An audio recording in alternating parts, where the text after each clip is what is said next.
चलिए जानते हैं देश दुनिया की सिलेक्टेड और काम की 25 बड़ी खबरों को, लेकिन उससे पहले अगर आपने अभी तक इस चैनल को सब्सक्राइब नहीं किया तो सब्सक्राइब कर लें, वीडियो को लाइक करना बिल्कुल ना भूलें। जम्मू कश्मीर के परिसीमन को चुनौती देने वाली याचिका हुई खारिज। सुप्रीम कोर्ट ने कहा कि इस फैसले का 370 से लेना देना नहीं, वो मामला संविधान पीठ में है।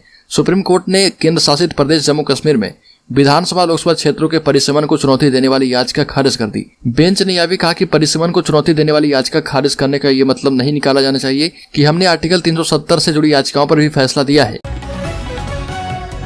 सुप्रीम कोर्ट के पूर्व जस्टिस सैयद अब्दुल नजीर को आंध्र प्रदेश का राज्यपाल बनाए जाने पर घमासान शुरू हो गया है।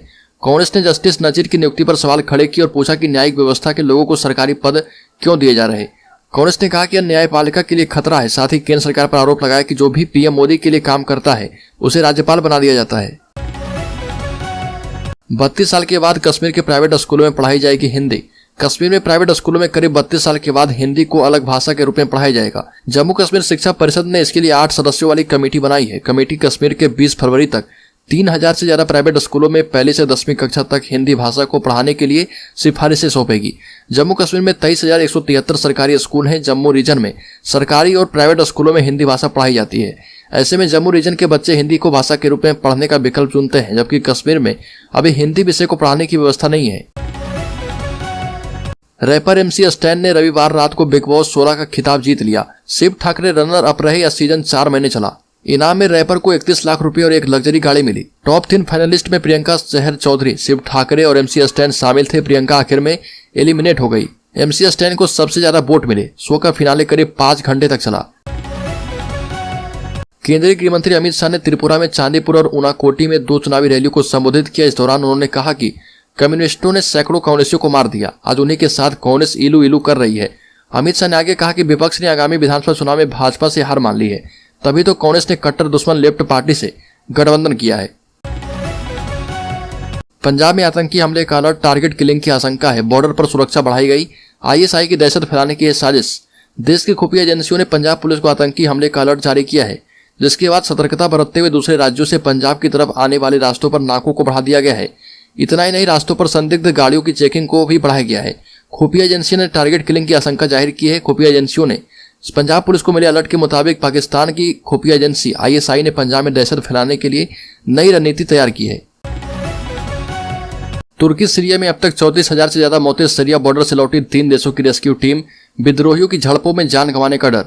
तुर्की और सीरिया में भूकंप से खतरनाक तबाही मची है। इन दोनों देशों में अब तक 34,000 से ज्यादा लोगों की मौत हो चुकी है। मौत का आंकड़ा लगातार बढ़ता जा रहा है। इसी बीच कई देश सीरिया बॉर्डर पर रेस्क्यू ऑपरेशन छोड़कर वापस लौट चुके हैं। इजराइल ने सुरक्षा कारणों का हवाला देते हुए अपनी टीम हतलाजा ग्रुप को इमरजेंसी फ्लाइट से वापस बुला लिया, और इससे पहले जर्मनी और ऑस्ट्रिया ने भी अपने बचाव दल को तुर्की से निकाला था। रूस से हथियार खरीदने के मामले में भारत पूरी दुनिया में पहले नंबर पर है। रूस की सरकारी एजेंसी ने दावा किया है, और एजेंसी के मुताबिक पिछले 5 सालों में रूस ने करीब $13 बिलियन यानी 1 लाख करोड़ रुपए के हथियार भारत को सप्लाई किए हैं। भारत ने इस दौरान रूस से $10 बिलियन के हथियार मांगे थे। एजेंसी ने यह भी बताया कि रूस के करीब 20% हथियारों को भारत अकेला ही खरीदता है। अमेरिका से तनातनी के बीच चीन बढ़ा रहा परमाणु ताकत। रिपोर्ट का दावा है साल 2035 तक 900 न्यूक्लियर हथियार तैयार कर लेगा चीन। अमेरिका और ताइवान के साथ लगातार खराब होते संबंधों के बीच चीन अपनी परमाणु ताकत बढ़ाने की तैयारी कर रहा। इसके लिए चीन की पीपुल्स लिबरेशन आर्मी ने एक ब्लूप्रिंट तैयार किया था, जिसे वहां के राष्ट्रपति शी जिनपिंग ने अब अप्रूव कर दिया है। रिपोर्ट में दावा किया गया है कि साल 2035 तक चीन अपने परमाणु हथियारों की संख्या 3 गुना तक बढ़ाकर 900 कर लेगा। कई फॉरेन एक्सपर्ट्स ने दावा किया है कि चीन परमाणु हथियारों के नो फर्स्ट यूज की पॉलिसी को भी छोड़ सकता है। बिहार के मुजफ्फरपुर में जावेद के घर से मिले 3 टाइम बम। भीड़ में विस्फोट की थी साजिश। आतंकी कनेक्शन की हो रही जांच। मुजफ्फरपुर शहर में ड्रग सप्लायर जावेद उर्फ सिन्हो के घर से पुलिस ने 3 टाइम बम बरामद किए हैं। इस मामले की जांच उत्तर प्रदेश तक पहुंच गई है। यूपी के बुलंदशहर से भी एक युवक समीर खान को अरेस्ट किया गया है। बिहार ATS और यूपी ATS मिलकर दोनों से पूछताछ कर रही है। उत्तर प्रदेश के जौनपुर में सुनसान जगह पर गोवध करने जा रहे 3 तस्कर। पुलिस पहुंची और पैर में मार दी गोली। जिले में देर रात बदमाशों और पशु तस्करों के बीच मुठभेड़ हो गई। इस दौरान जहां एक पुलिसकर्मी के हाथ में गोली लगी है, वहीं पुलिस के द्वारा की गई जवाबी फायरिंग में एक पशु तस्कर भी घायल हो गया।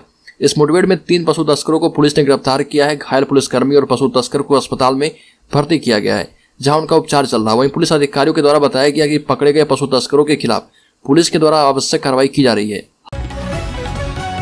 हरियाणा के करनाल की फूसगढ़ गौशाला में 45 गायों की मौत में बड़ा खुलासा हुआ है। इन गायों को गुड़ में सल्फास देकर मारा गया था। गायों के कम मरने की वजह से धंधा मंदा होने की वजह से ठेकेदार के कारिंदों ने ये वारदात की और इसके लिए शराब पीकर पूरी साजिश रची गई। उन्हें एक गाय की खाल चर्बी बेचकर 8 से 10 हजार की कमाई होती थी। इस मामले में यह भी पता चला है कि आरोपितों ने कई साल पहले हिंदू धर्म छोड़कर ईसाई धर्म अपना लिया था। पुलिस इस मामले में 4 आरोपितों को गिरफ्तार कर चुकी है।